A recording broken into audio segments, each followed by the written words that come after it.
How did 26/11 affect you as a Mumbaikar, if I can call you that today, because you are very much part of the city's made you. How did 26/11 affect you?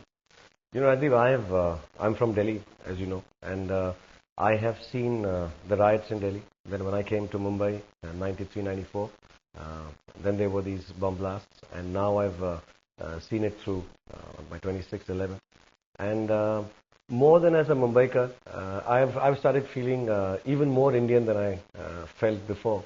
And specifically also because, I like to believe I'm an educated, liberal Muslim, and, who has a Hindu wife and 2 kids.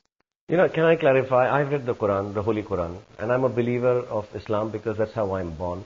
I'll give you a few verses of Quran which you need to understand. I read it in English because my children can be explained that in that language better. There is a surah called Surah Maida, which is a verse from Quran, which very clearly states that if you heal one man, you heal the whole mankind. This is what God says. And if you hurt one man, you hurt the whole mankind. There is nowhere in Quran. See, we believe Quran is the word of Allah. So there are believers in that book, in that holy book, and I'm very clear, if you're following Allah's Quran, if you're following Allah's Islam, nowhere does it say that you're going to get Jannat by jihad. Nowhere does it say that you can kill women. As a matter of fact, it says you can't, in a war, you cannot kill a woman, you cannot kill a child, you cannot kill an animal, and you cannot destroy crops.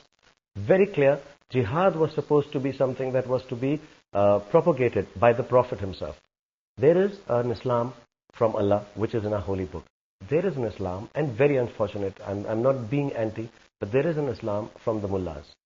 And I appeal to all of them, now please give the right reading of the Quran to the young people. Absolutely, suppose if we want to win this time, let's not ideological stuff and religious stuff come in the way now. I think we've got a chance that we've come together on a same platform. We are all equally scared.